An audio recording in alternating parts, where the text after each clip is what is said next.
عارف نے پھر پوچھا کہ لوگوں یہ دنیا کس کی دنیا ہے؟ مومن نے کہا اللہ کی۔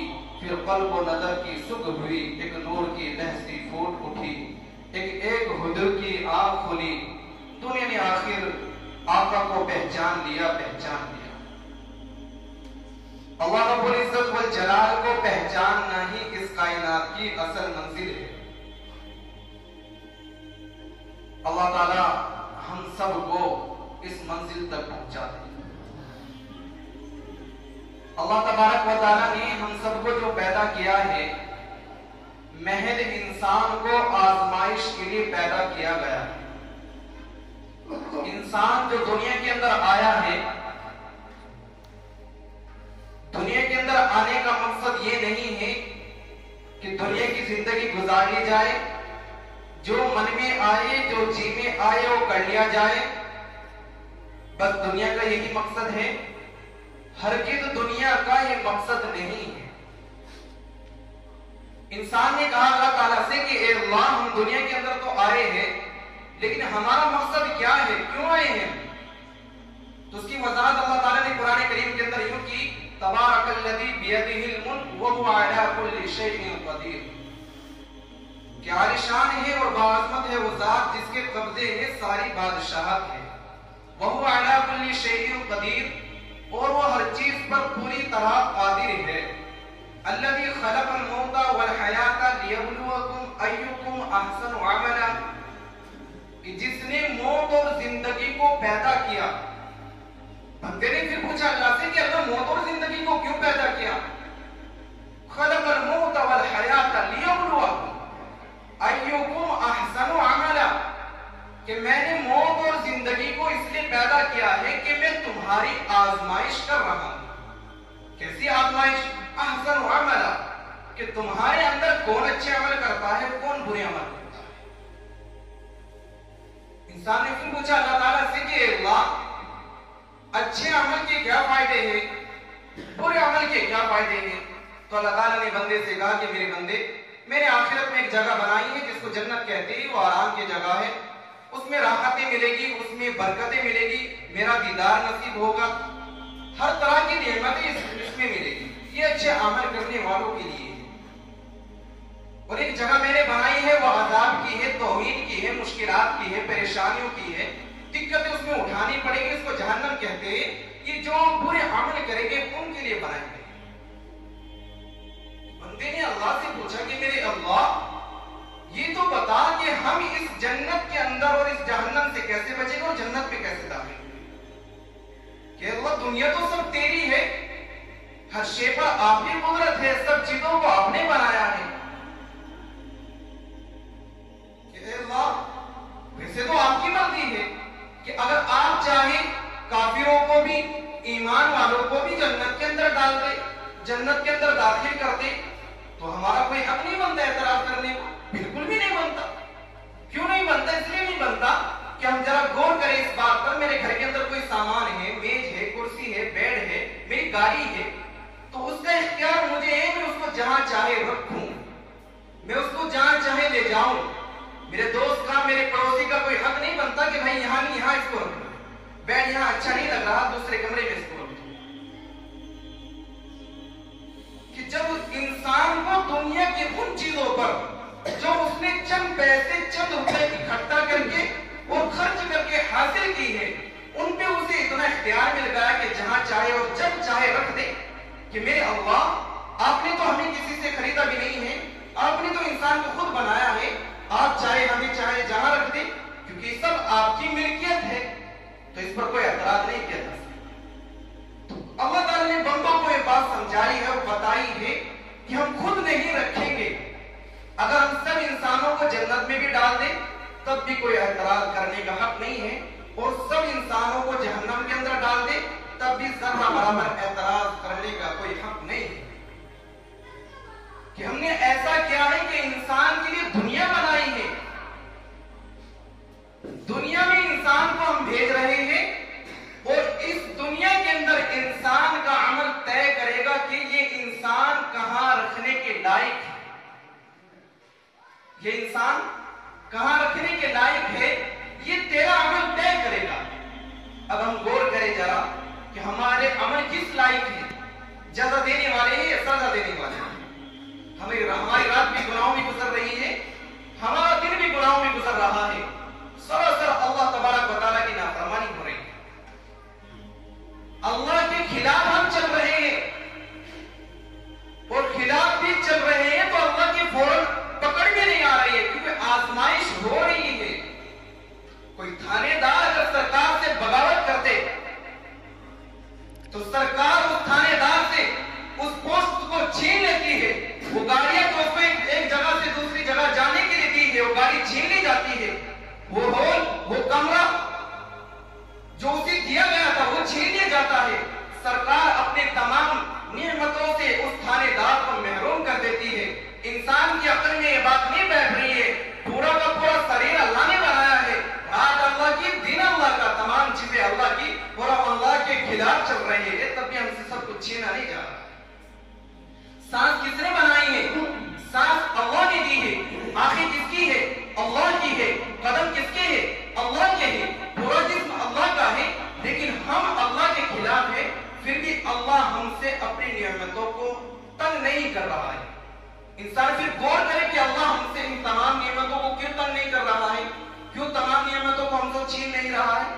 اس لیے نہیں چھین رہا ہے کہ اللہ اپنے بندوں سے محبت کرتا ہے۔ یا ابن آدم، اللہ کہتا ہے یا ابن آدم میں تجھ سے محبت کرتا ہوں، اور اللہ یہ چاہتے ہیں کہ میرے بندے ان کاموں سے دور رہے جن سے میں ناراض ہوتا ہوں، میرے بندے اس راستے پر نہ چلے جو ان کو ہلاک کر دے گا، میرے بندے اس راستے پہ نہ چلے جو جہنم میں جا رہا ہے، جو رسول سے دور کر رہا ہے، جو اللہ سے دور کر رہا ہے، میرے بندے اس راستے پر چلے جو مجھ تک پہنچتا ہے، جو جنت تک پہنچتا ہے، جو رسول اللہ صلی اللہ علیہ وسلم تک پہنچتا ہے۔ تو اللہ تعالیٰ ہماری آزمائش کر رہا ہے، ہم سب آزمائش میں ہیں۔ اگر ہم نے آخرت کو مقصد نہ بنایا، اگر ہمارا مقصد دنیا ہے تو ہم اپنے اصل مقصد تک پہنچ ہی نہیں سکتے۔ مقصد کیا ہوتا ہے؟ مقصد، ایک مثال ذرا ہم سمجھیں کہ ایک انسان کو دلی پہنچنا ہے، اور دلی پہنچ کر اس کو ایک فلائٹ لینی ہے، اس کو کہیں جانا ہے، فلائٹ کا وقت مقرر ہوا ہے کہ 4 بجے وہاں پہنچنا ہے۔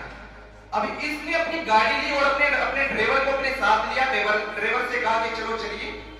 اب گاڑی چل رہی ہے، راستے میں گاڑی خراب ہو گئی، راستے میں گاڑی بند ہو گئی، ڈرائیور نے اس کو صحیح کرنے کی کوشش کی تو گاڑی صحیح نہ ہوئی، تو ڈرائیور نے مالک سے کہا کہ یہ گاڑی اب صحیح نہیں ہوگی، آپ ایسا کریے کہ آپ دوسری گاڑی پکڑیے اور فوراً دلی پہنچیے۔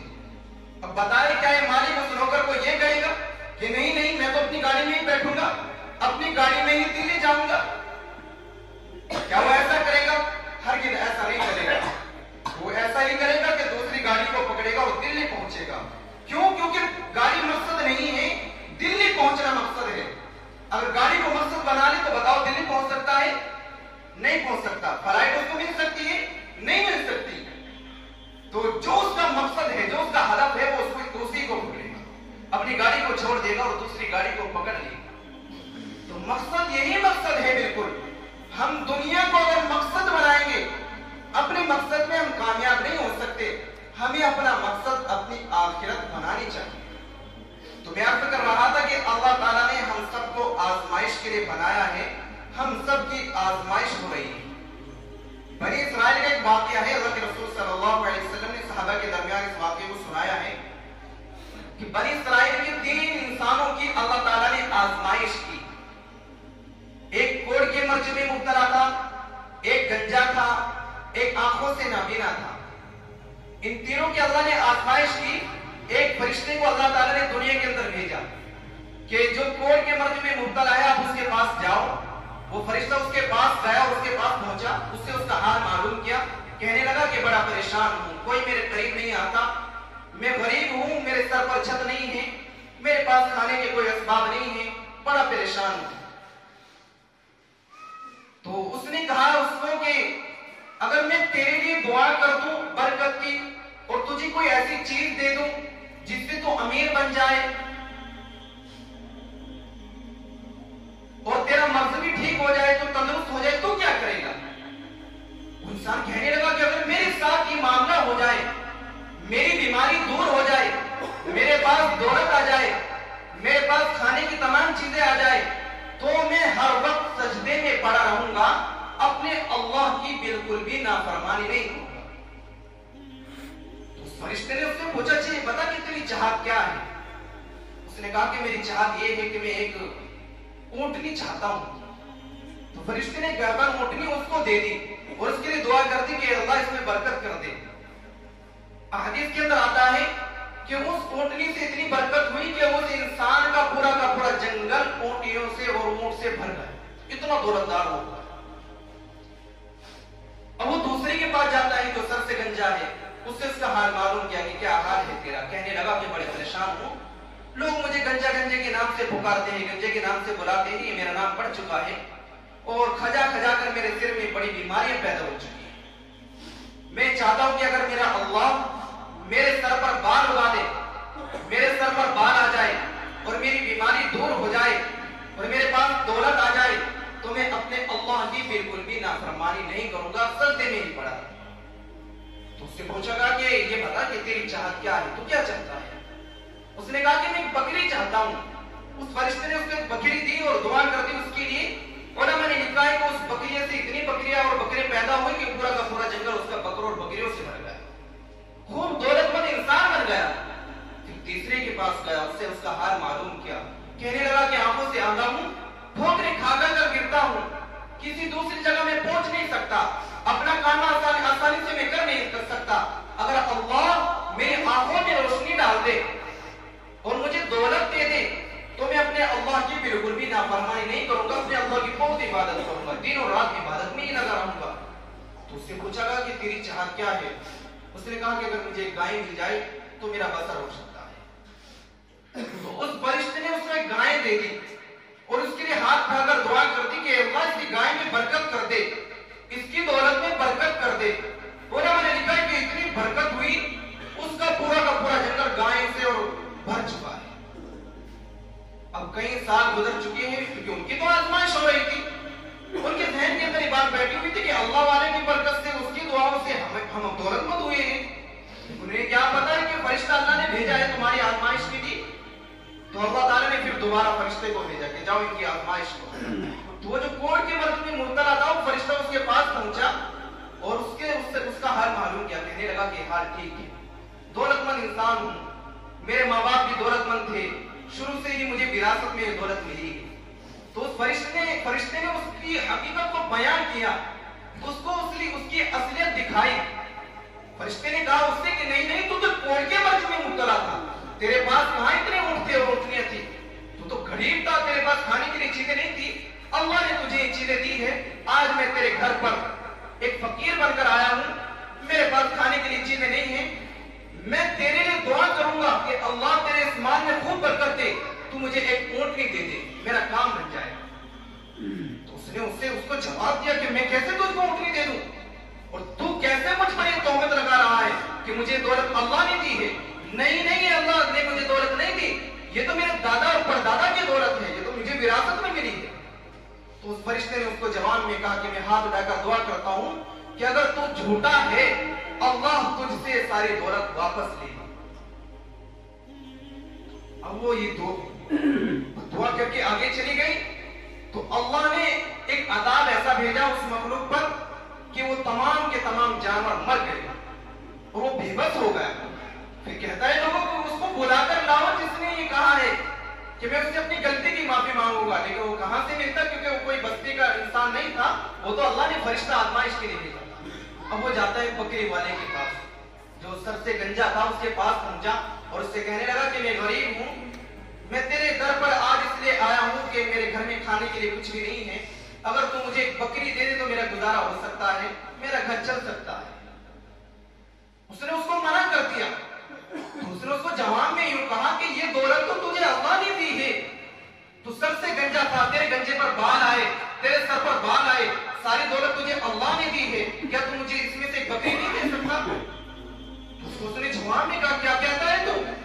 دولت میرے پردادا کی ہے، میرے دادا کی دولت ہے، مجھے وراثت میں ملی ہے، اور تو کہتا ہے کہ مجھے اللہ نے دی ہے، کیا اللہ کو چلانے آتا ہے؟